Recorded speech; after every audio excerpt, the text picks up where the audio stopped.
Ilang araw na nga akong walang maayos na tulog pero eto nga't buhay na buhay pa din ako. Char. Nasa newborn stage pa kasi si baby kaya ayan pagising-gising pa talaga siya tapos dumagdag pa nga na may ubot sipon siya. Muntik pa nga naming ipa-admit dahil nga sa ubo niya dahil maingay nga daw ang baga niya pero okay na naman si baby ngayon at nakakatulog naman siya ng maayos at nakakadede na ng maayos. Katatapos nga lang din niya maligo dyan at nung makaligo na nga ako ay pinaliguan ko na din ang toddler ko pagkatapos ay naligo na nga din ako. Araw-araw na nga ako maliligo dahil kailangan talaga palaging malinis tayo mga nanay lalo na nga at meron tayong newborn tapos breastfeeding pa. Kahit ano talagang alaga natin sa mga anak natin hindi talaga maiiwasan na magkasakit sila. At aaminin ko meron din naman akong pagkukulang dahil hinahayaan ko talaga na lumalapit sa kanya yung dalawa kong anak pati nga yung asawa ko kahit kagagaling lang nila sa labas. Yung panganay ko kagagaling lang sa school lalapit na kaagad dito sa baby namin hahalik tapos yayakap at minsan pa nga ikinakarga na din niya. Tapos kararating nga lang ng asawa ko galing trabaho ay pinapakarga ko na kaagad sa kanya si baby. Yung bunso ko namang babae, palagi talaga yung lumalapit dyan kay baby dahil kami lang naman ang naiiwan dito sa bahay. At isa din siguro yung sa naging cause kaya inubo at sinipon si baby dahil virus nga yung ubo at sipon. Kaya wag tayong sasama ang loob sa mga nanay na ayaw ipahawak yung mga anak nila.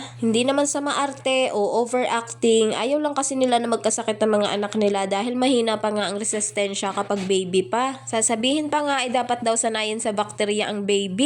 Kapag ganitong nagkakasakit na, kayo na lang yung magsanay sa bakterya at ako'y hindi muna. Char. Meron kasing mga nanay na hindi talaga pinapahawak sa iba ang baby nila. At yun talaga ang advice ng mga pedya, yung wag ipahawak kung kani-kanino ang baby, lalo na sa mga kasama sa bahay na galing labas. At syempre tayo mga nanay dapat malinis nga din tayo sa katawan dahil tayo palagi ang humahawak kay baby. Bago nga sinipon ang baby ko ay naglinis nga ako dito sa bahay namin at naglinis nga ako ng mga basura tapos nakalimutan ko nga magbihis ng damit. Umiiyak na din kasi si baby noon kaya nataranta na din ako at hindi na nga ako nakapagbihis at hindi nga man lang ako nakapag-alcohol. Purong breastfeeding nga ang baby ko at kahit ano nga wala pa akong pinapainom sa kanya kahit vitamins. Yun kasi ang ginawa ko sa pangalawa kong anak kahit ano talaga hanggang sa mag 6 months siya ay hindi ko nga siya pinapainom ng kahit ano at breastfeed nga lang talaga. At malusog talaga yung pangalawa ko noon compared nga sa panganay ko dahil sa panganay ko first time mom pa lang naman ako kaya kung anong sinasabi sa akin ay sinusunod ko. 3 months pa nga lang noon ang panganay ko ay pinatikim ko na kaagad ng lugaw. Sakitin nga din ang panganay ko noon dahil 4 months pa lang siya ay nagkaroon nga din siya ng ubot sipon tapos nilalagnat pa. Buti na lang talaga at magaling yung pedya at niresetahan nga ako ng magagandang gamot. Hindi na nga din ako nagpapainom ng tubig kahit nga sa pangalawa ko at dito nga sa bunso. Inuubo pa naman tong baby ko pero hindi na nga siya kagaya nung una na kahit tulog ay umiiyak talaga siya. Kapag pinapaliguan ko nga siya inilalagyan ko ng kalamansi yung tubig niya. Tapos eto nga at natutulog na siya ng kanya ilalagay ko nga lang dyan sa rocking chair pagkatapos niyang dumede.